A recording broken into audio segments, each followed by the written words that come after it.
जब भी कोई भी बड़ी पार्टी अपना चुनावी रजिस्टर लेके बैठती है और जब भी समीकरण की बात आती है तो ये होता है कि भाई जैसे ही आप पूर्वांचल की ओर बढ़ते हैं तो कलम रुक जाती है कि भाई यहाँ हमारा अपना कौन है, यहाँ सेट वोट बैंक कौन है। तो 2-3 क्षेत्रीय दल नज़र आते हैं, उनमें निषाद पार्टी जो है सबसे दमदारी के साथ 22 की परफॉर्मेंस भी बहुत बेहतर रही। तो जाहिर सी बात है लेटेस्ट रिपोर्ट कार्ड देखा रहता है। तो अब 27 की क्या तैयारी है? देखिए, दम और दमदम, जिसका दल उसका बल, उसकी समस्या का हल। जिसका दल नहीं उसका बल नहीं, उसकी समस्या का हल नहीं। सब दल दल में ये दमदार, खानदानी दमदार है निषाद। अच्छा। निषाद राज के समय से दमदार। त्रेता में भगवान राम ने निषाद राज को गले लगाया। अगर दम था तभी गले लगाया, दमदार थे तभी गले लगाया। और उन्होंने अपनी सेना देके रावण को भी ख़त्म किया और कमज़ोर सुग्रीव को भी गले लगाया। एक ज़माना है उन्होंने, जब आज के दिन में ये दमदार थे तभी अंग्रेज़ों मुगलों को मौत के घाट उतारा। दमदार थे तभी देश को आज़ाद कराया। दमदार थे तभी जो है ये क्रिमिनल कास्ट घोषित जाती है, मार्शल कौम है। दमदार थे तो देश को आज़ाद कराया। इतने है कि जब ये सो जाते हैं तो कुंभकर्ण की नींद में सोए। 750 बरस सोए रहे मुगल, 750 बरस सबने, लेकिन जब जगे तो मुगलों का भी अंत कर दिया। फिर सो गए, 350 बरस अंग्रेज लूटते रहे।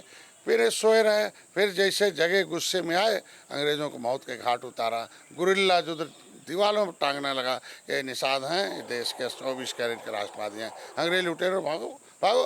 फिर 75 साल सोए थे कुंभकर्ण की नींद में। और जब कोई शेर सो जाता है तो मक्खी भी उसके नाक में दम कर देती है। लेकिन जब जग जाता शेर तो बड़े बड़े लोग पसीना है। तो ये 18% आबादी है। कभी हाईवे नहीं था, ये नदी ही हाईवे थी। तब जाल नहीं था, इनके बाद नदी में जहाज थे और उस समुद्री जहाज में माल भी था। ये पैसे वाले थे, व्यापारी थे, राजा भी थे, क्रांतिकारी भी थे, ये राजनीतिक भी थे। कलम चलाए तो राम राजा है। भगवान राम जब लौट के आए तो अब भरत ने कहा भैया किसको बुलाना है राजाभिषेक में। उन्होंने कहा भैया मैं तो युद्ध नीति में अपने था, राजनीति में तो था ही नहीं। राजनीति में मेरा एक भाई है निषाद राज से बुलाओ। और एक ही राजा भैया जो हमारे लिए, एक ही को बुलाया निषाद राज को। जब दोनों ने कलम चलाए तब राम राजा है, मतलब सुख का राजा है। तो इसका मतलब जब सुख का राज था तो लोगों को सुख था। तब सभी जाति धर्म भर के लोग घर में ताले नहीं लगते थे। तब जीडीपी ग्रोथ 33.5 था। मैं नहीं कहता हुए, जस्टिस ऑफ इंडिया नाम की बुक ने जो लिखा है अमर सेन ने, जो नोबेल प्राइज है, उन्होंने लिखा है एविडेंस के आधार पर कि ईस्वी फर्स्ट में हमारी आबादी कम थी और 2 करोड़ थी, और जो है उसमें हमारा जीडीपी ग्रोथ 33.5 था। और तब शिक्षा 75% थी। इसका मतलब सुख का राज था। बेईमान मुगल आए, दुख का राज आ गया। ये अंग्रेज आए, दुख का राज आ गया। ये बेईमान झुआ बारोट को पौआ पिलाते रहे, ये अपना सुख भोगते रहे, इन्हें दुख देते रहे। लेकिन अब जाग गए हैं, कहते हैं झुआ बारोट अब पौआ नहीं पिएगा। अब कम से कम हमारा वोट कम नहीं है, वोट में अब दम है। अब हम झुआ बारोट पौआ नहीं, पार्टी। अब पार्टी से समस्या का, चूँकि पहले समाज में राजा थे, समाज में सुख था, लेकिन अभी समाज में 1000 जाति हो गई। चाहे मुगलों ने बांटा, अंग्रेज़ों ने बांटा, छुपने के नाथ बांटा, सबको बांट दिया, हजारों जाति में बटे हुए समाज। लेकिन संविधान में 4 जाति है। तो उसमें आज के दिन में आ गया कि वो तो समाज में था कि पहले ये ऐसी व्यवस्था कर दिया कि गरीब लोग कमाएंगे, अमीर लोग खाएंगे। गरीब लोग लुटाएंगे, अमीर लोग लूट के ले जाएंगे हैं। अमीर इनको लतियाँ कष्ट देंगे, कष्ट में रहेंगे, तो अमीर लोग अभी सुख भोगेंगे, अभी स्वर्ग में रहेंगे, और गरीब लोग मरने के बाद स्वर्ग पाएंगे। यही तो व्यवस्था थी। लेकिन भाई देखो, संविधान आ गया कि ये बुद्धू नहीं बनना है, बुद्धिमान बनना है। अब बुद्धिमान लोगों ने इकट्ठा हुए, अंग्रेजों को मार कर भगाया। बुद्धिमान लोग इकट्ठा हुए, संविधान बनाया, और संविधान में देश के बुद्धिमान लोग चुन के आए और देश का संविधान बनाए कि अब बेईमान से नहीं, अंग्रेज मुगल बेईमान थे, उनके कानून से नहीं, अब संविधान से चलेगा। और संविधान ने कह दिया भाई सब लोग कमाएंगे, अमीर लोग थोड़ा ज़्यादा कमाएंगे, बुद्धिमान लोग भी कमाएंगे, गरीब भी कमाएंगे, और सरकार को टैक्स चुकाएंगे। और सरकार के पैसे से जो कई हज़ार वर्ष से उजड़े हैं, बिछड़े हैं, पिछड़े हैं, ऐसे लोगों को सरकार के पैसे से पढ़ाएंगे और आगे बढ़ाएंगे। दुर्भाग्य है कि अमीर लोग कमा के टैक्स तो दे रहे हैं, खोपड़ी वाले कमा रहे हैं कि झोपड़ी वाले के बेटे पढ़ाएंगे, तो खोपड़ी वाले कमा रहे हैं, सभी लोग कमा रहे हैं, टैक्स चुका रहे हैं, देश को विकास भी करा रहे हैं। मोदी के समय देखो राष्ट्र का सशक्त हुआ, आत्मनिर्भर हुआ, विकसित हुआ, फिर से विश्वगुरु बन रहा। ये हो तो रहा है कि भाई टैक्स के हिसाब से हम अर्थव्यवस्था सुदृढ़ हो गई। तो अमीर लोग कमा रहे हैं, देश को चुका रहे हैं, लेकिन गरीब के पैसे को जो पैसा पढ़ाने के लिए जा रहा, बीच में ये खोपड़ी वाले कमा रहे हैं, झोपड़ी वाले बेटे को पढ़ाने के लिए भेज रहे हैं, बीच में फिर बेईमान खोपड़ी वाले घुस गए, वो झोपड़ी वाले पैसा खा जा रहे हैं, उनके बेटों को नहीं पढ़ने दे रहे। सामाजिक न्याय समिति का रिपोर्ट क्या कहती है कि अकेले 27% में मिल्कमैन, 23% में लेदरमैन, और उसमें अदरमैन कहाँ चला गया भाई? और उसमें भी मिल्कमैन में केवल 4,500 परिवार ऐसा है कि पूरे 27% का नौकरी, पढ़ाई लिखाई, राजनीति जो भी लेना है, बाकी कहाँ गए मिल्कमैन भैया? और वो भी लगभग लेदरमैन में भी 4-5 हज़ार ऐसे होंगे, उन्हीं के घर में एक दर्जन नौकरी ऐसा, बड़े हो गए, सब बड़े होते जा रहे हैं, और कहाँ चले गए? एक नियम बन गया कि गरीब का बेटा गरीबी में पढ़ेगा, फिर गरीब पढ़ेगा, मजदूर हो जाएगा, गरीब है भाई, गरीबी पढ़ेगा, अभाव में पढ़ेगा तो भाई आयोग हो जाएगा, डिसेलेक्ट हो जाएगा, डीलेक्ट हो जाएगा, फिर मजबूर हो जाएगा, मजदूर हो जाएगा, फिर गरीब का बेटा, और अमीर का बेटा अमीरी में पढ़ेगा, अभाव प्रभाव में पढ़ेगा, पैसे से वो योग्य हो जाएगा, फिर सेलेक्ट और इलेक्ट हो जाएगा, फिर अमीर हो जाए, व्यापारी हो जाएगा, फिर अमीर होता रहेगा।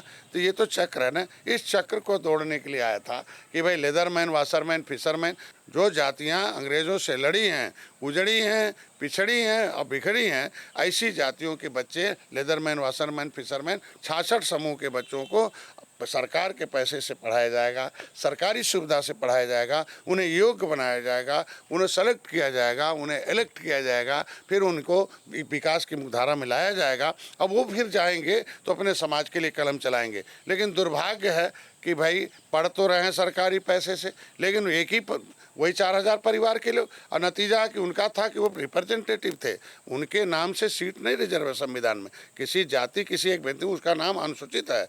मतलब भाई संविधान में 4 जाति, अनुसूचित जाति, अनुसूचित जनजाति, अन पिछड़ी वर्ग जातियाँ और सामान्य जाति हैं।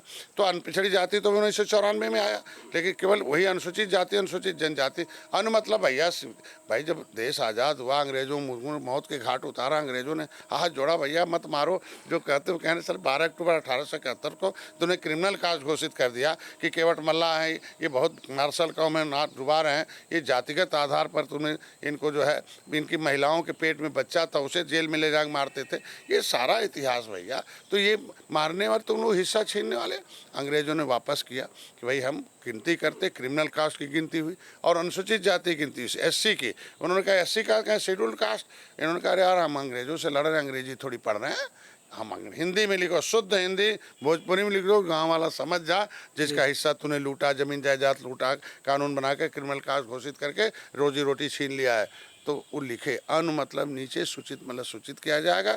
अनुसूचित जातियाँ, जाति में नीचे हो, पैसे में नीचे हो, बुद्धि में नीचे हो, समाज में नीचे हो, व्यवस्था में नीचे हो, ऐसी जाति सूचित किया जाएगा। क्या सूचित किया जाएगा? तुम्हारे पुरखों ने देश को आज़ाद कराया है, तुम्हारे पुरखों ने मौत के घाट उतारा अंग्रेजों मुगलों को, तुम्हारे पुरखों ने लोकसभा विधानसभा इन अंग्रेजों से खाली कराया है, तुम्हारे पुरखों ने इस देश को आज़ाद कराने में अपना ज़मीन जायदाद परिवार खोया है, और तुम लोगों के यहाँ एक 74 प्रकार की क्रिमिनल टाइप्स इंक्वायरी रिपोर्ट के अनुसार अंथा समन्वयकार जो पटेल ने बनाया था, इनको 74 प्रकार की व्यवस्था दी जाएगी और तुम्हारे दरवाजे पर लिखा जाएगा, ऐसे सूचित किया जाएगा। तुम्हारा बेटा स्कूल जाएगा, लेदरमैन वाशरमैन का बेटा, चमार भाई धोबी भाई का बेटा, निषाद केवट मल्ला बिंद का बेटा स्कूल जाएगा तो सरकारी पैसे से पढ़ के वो सुविधा पाएगा। तो मेरा एक अभियान है कि भैया अगर दमदार बनना है तो ज्ञान लेना है, बढ़ना है तो पढ़ना है, समझना है तो पढ़ना है। तो दलित भाई समझ लिए, इसलिए आज समस्या का समाधान है। वो लायक हैं इसलिए लागू हैं। तो भैया तुम नालायक रहोगे